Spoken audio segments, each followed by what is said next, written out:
Ora, no segundo ano do reinado de Nabucodonosor, teve este um sonho, e o seu espírito se perturbou e passou-se-lhe o sono. A palavra de Deus diz que Nabucodonosor teve um sonho. Na cultura babilônica, eles acreditavam de que os deuses se comunicavam com eles através dos sonhos. Mas hoje nós iremos perceber que através desse sonho, Deus tinha uma mensagem para o rei da Babilônia. Deus queria falar com o rei. E Deus, ao dar esse sonho para o rei, ele tinha dois objetivos. O primeiro objetivo que ele tinha era deixar claro que o destino das nações está em suas mãos. E o segundo, ele queria deixar claro para Nabucodonosor qual seria a parte que o rei desempenharia nesse processo histórico. Então, nós vemos claramente os planos que Deus tinha para o rei Nabucodonosor. O rei se esqueceu do sonho, não se lembrava do que havia sonhado. Então o rei mandou chamar os conselheiros reais. Aí vieram então os conselheiros do rei. Quem eram eles? Daniel, capítulo 2, verso 2 diz: o rei mandou chamar os magos, os encantadores, os adivinhadores e os caldeus, para que declarassem ao rei os seus sonhos. Daniel 2:2 menciona para nós 4 categorias de sábios da Babilônia. Começando então com os magos e feiticeiros. Esses magos e feiticeiros eram pessoas que pretendiam saber o futuro. E através de vários sistemas, eles tentavam adivinhar aquilo que poderia acontecer. Você acha que algum ser humano conhece o futuro? É impossível. Apenas Deus conhece o futuro. Mas eles pretendiam ter essa informação. Interessante que hoje, quando você encontra, às vezes, uma cigana no meio da estrada e ela quer ler a sua mão para te revelar o que vai acontecer. Existem pessoas hoje que não saem de casa sem antes ler o horóscopo.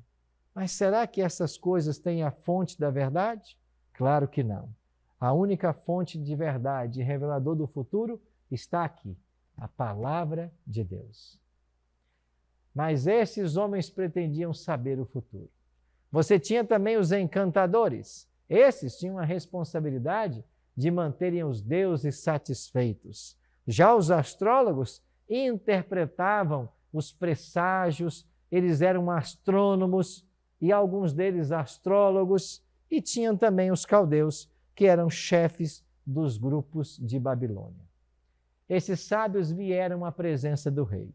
E o verso 4 diz que eles disseram em aramaico: ó rei, vive eternamente. Dize o sonho a teus servos e daremos a interpretação. Eles não sabiam que o rei havia sonhado, mas estavam acostumados a inventar qualquer tipo de interpretação para satisfazer a curiosidade do rei. O grande problema é que dessa vez o rei não sabia o que havia sonhado, não se lembrava. E o rei cobrou deles que eles revelassem para ele o que ele havia sonhado. O rei deu apenas 2 opções para eles. Se eles revelassem o sonho, eles seriam então coroados de muitas riquezas. Mas se eles não revelassem, eles seriam mortos e as suas casas feitas em monturo.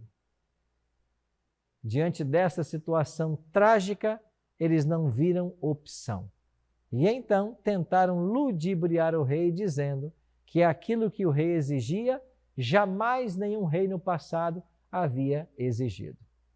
Chegaram mesmo a afirmar de que aquilo que o rei estava exigindo nunca havia sido pedido por nenhum rei e que o futuro só os deuses poderiam revelar, mas estes não moram com os homens. Diante dessa situação, o rei percebeu que eles estavam querendo ganhar tempo. Mais uma vez disseram: dize o sonho a teus servos e daremos a interpretação. O rei, então, percebeu que eles não conheciam o futuro e que mesmo esses encantadores e magos tiveram que reconhecer duas coisas. Primeiro, que não há mortal sobre a terra que pudesse revelar ao rei o que ele exigia. E segundo, ninguém há que possa revelar, senão os deuses, e estes não moram com os homens. Então Deus, melhor Nabucodonosor, percebendo que estava sendo enganado, baixou um decreto. O verso 12 diz que o rei se enfureceu e ordenou que matassem a todos os sábios da Babilônia. Já que vocês não podem interpretar o que eu sonhei, nem revelar o sonho, o destino de vocês será a morte. E um decreto de morte foi promulgado para que todos fossem mortos. Acontece que Daniel, nesse tempo, já era um sábio em Babilônia. E esse decreto de morte atingiu também Daniel e seus 3 amigos, Ananias, Misael e Azarias. Diante dessa situação difícil, os 4 jovens hebreus tomaram uma decisão. Eles buscariam ao Deus do céu em busca de uma solução. E eles foram orar. E eles então oraram pedindo que Deus intervisse na situação para que a vida dos sábios não fosse ceifada. A palavra de Deus diz que quando eles começaram a orar, algo aconteceu. Daniel foi para casa e fez saber o caso a Ananias, Misael e Azarias, seus companheiros, para que pedissem misericórdia ao Deus do céu sobre este mistério, a fim de que Daniel e seus companheiros não perecessem juntamente com o resto dos sábios da Babilônia. Sabe o que esses jovens fizeram? Eles foram orar. Eles confiavam no poder da oração. Você sabe que a oração, ela tem o poder de mover o braço de Deus. Nada acontece nesse mundo senão como fruto, como resultado de orações. Eu e você somos motivados a apresentar nossas necessidades a Deus.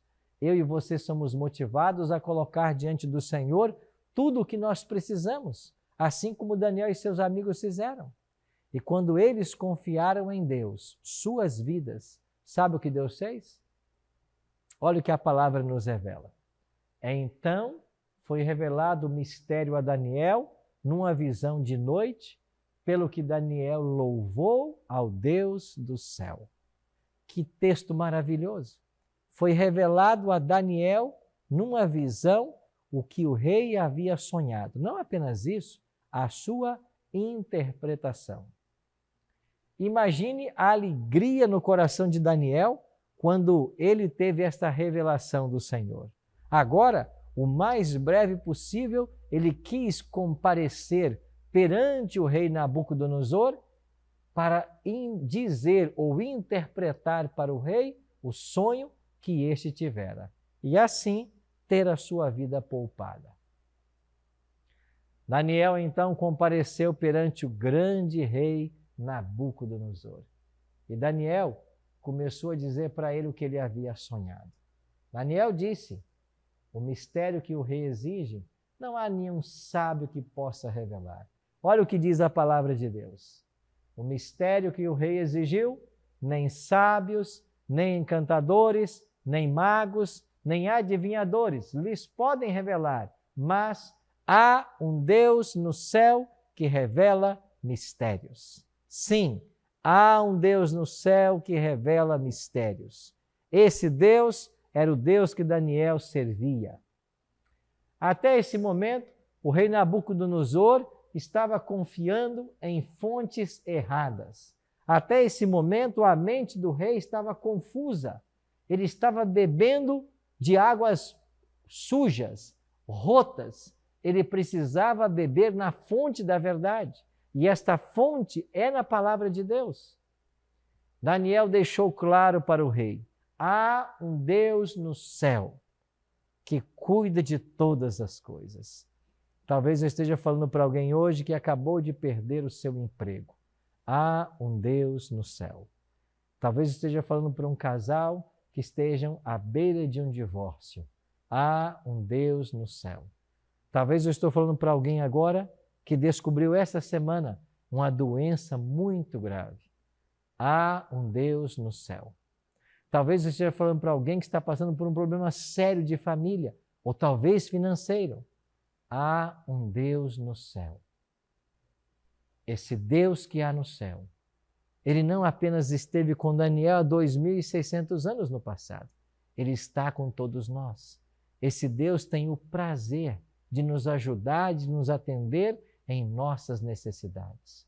O que nós precisamos fazer é confiar nele, é buscar a sua direção para a nossa vida, é entregar o nosso caminho nas mãos dele. E a palavra de Deus diz que o mais ele fará. Está você disposto hoje a confiar nesse Deus? Daniel confiava. E Daniel não apenas disse o que o rei havia sonhado, mas Daniel começou a interpretar. Daniel havia dito para o rei de que ele havia sonhado com uma grande e terrível estátua. Essa estátua possuía cabeça de ouro, peitos e braços de prata, quadril de bronze e pernas de ferro. Os pés em parte de ferro e em parte de barro. Olhemos para o texto e vejamos o que disse Daniel. Tu, ó rei, na visão, olhaste e eis uma grande estátua. Sim, esta foi a visão.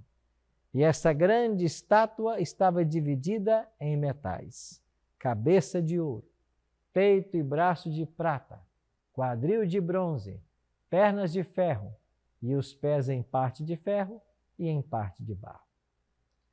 O sonho continuou. Daniel continuou contando para o rei que enquanto ele olhava, algo mais aconteceu. Uma pedra foi arrancada sem auxílio de mãos e feriu a estátua. Em cada revelação que Daniel ia fazendo, o rei ficava impressionado com tudo aquilo que ele estava revelando.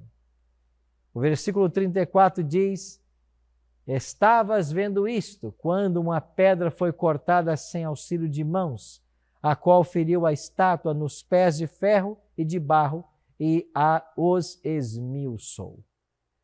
Verso 35, mas a pedra que feriu a estátua se tornou em grande montanha, que encheu toda a terra.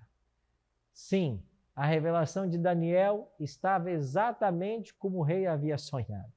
E até esse momento o rei estava agora boquiaberto. Como que, Daniel, você pôde saber todas essas coisas? Esse Deus que você serve de fato é o Deus que revela mistérios, pois fez saber a você o que está acontecendo. Daniel disse: olha, rei, não apenas o que você sonhou, mas nós vamos dizer para você também a interpretação. E sabe o que significa o sonho? Tu és a cabeça de ouro. Ou seja, Babilônia é a cabeça de ouro deste sonho. Deus coroou o Senhor com grandes riquezas. Deus abençoou o seu reinado. O Senhor se tornou um homem próspero, o mais poderoso da terra. Mas o teu império não vai dominar para sempre. Assim como viste que aquela cabeça de ouro daria lugar ao peito e braços de prata, isso significa que o teu reino terá um tempo, uma duração, e será cortado da terra. Babilônia, de fato, dominou o mundo do ano 605 até o ano 539 a.C. Mas Babilônia passaria. E agora, o profeta Isaías, no capítulo 45, verso 1, havia profetizado quem seria o homem que derrotaria Babilônia. O texto diz assim: assim diz o Senhor ao seu ungido, a Ciro, a quem tomo pela mão direita para abater as nações ante a sua face. Sim, o homem que Deus escolheu para derrotar Babilônia foi Ciro. Se você um dia for ao Museu Britânico em Londres, você terá a oportunidade de conhecer lá o cilindro de Ciro. Esse cilindro é um dos grandes achados da arqueologia moderna. E ali nesse cilindro, escrito por ordem do próprio imperador Ciro, ele conta como a Medopérsia venceu Babilônia. Vamos agora para o capítulo 5 de Daniel. E lá no capítulo 5, nós vamos encontrar o neto de Nabucodonosor dando uma festa para 1000 convidados. E enquanto ele festejava com os seus convidados, ele mandou que viessem lá do templo os utensílios sagrados dos judeus, que o seu avô, Nabucodonosor, havia roubado do templo em Jerusalém. E aqueles mesmos utensílios sagrados que os judeus usavam para suas cerimônias religiosas, agora foram trazidos para o palácio do rei da Babilônia, para que neles eles bebessem vinho. E quando eles começaram a se embriagar com o vinho e profanaram os vasos sagrados, Deus agiu. Apareceu uma mão que escreveu na caiadura da parede do palácio real: Mene, Mene, Tekel, Ufarsim. Estas expressões, Mene, Mene, Tekel, Ufarsim, trouxeram um presságio muito triste sobre o rei Belsazar, neto de Nabucodonosor. Ele sabia que se tratava de algo terrível que estava para acontecer, mas ele não entendia. Mais uma vez mandou chamar os sábios, os astrólogos, encantadores, caldeus, eles nada puderam fazer. Então a mãe do rei lembrou a ele de que nos dias de Nabucodonosor havia um homem que revelava mistérios, e o seu nome, Daniel. Mandaram então chamar Daniel. E quando veio Daniel, ele interpretou o que estava escrito na parede e disse: contou Deus o teu reino e deu cabo dele. Pesado fostes na balança e achado em falta. Ele será dividido e dado aos medos e os persas. Na mesma noite em que Daniel interpretou esta escritura na parede para Belsazar, rei da Babilônia, Ciro invadiu a cidade através do grande rio Eufrates e derrotou a cidade de Babilônia.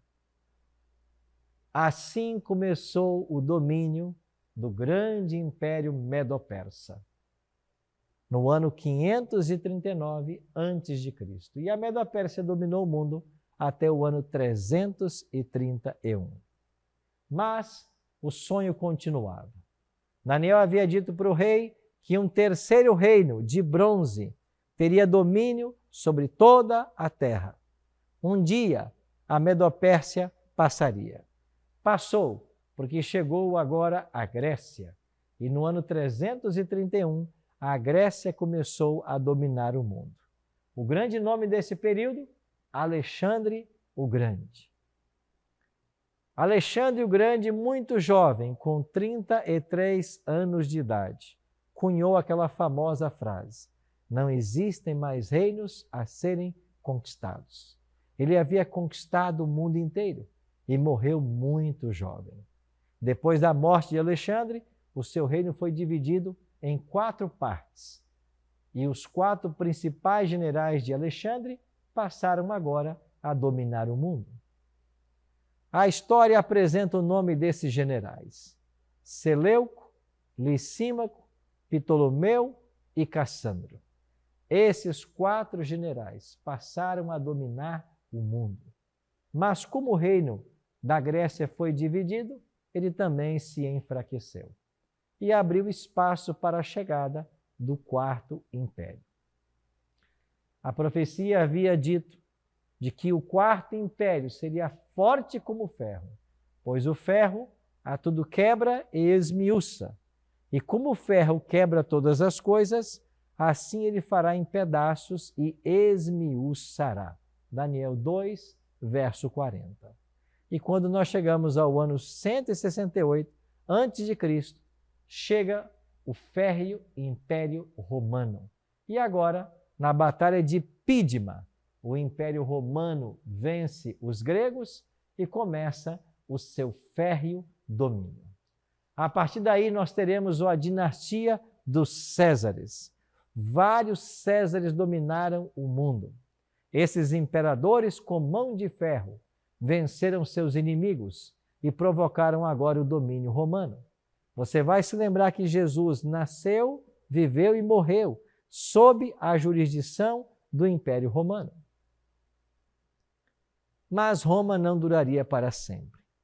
Assim como os pés da estátua eram em parte de ferro e em parte de barro, isso falava de um reino que seria dividido.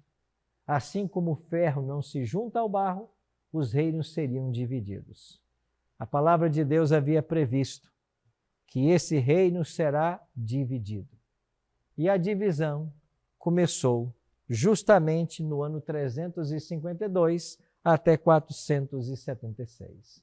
Em 476, quando cai Rômulo Augusto, nós temos o fim dos Césares. E agora os bárbaros começam a dominar aquilo que nós chamamos de Europa.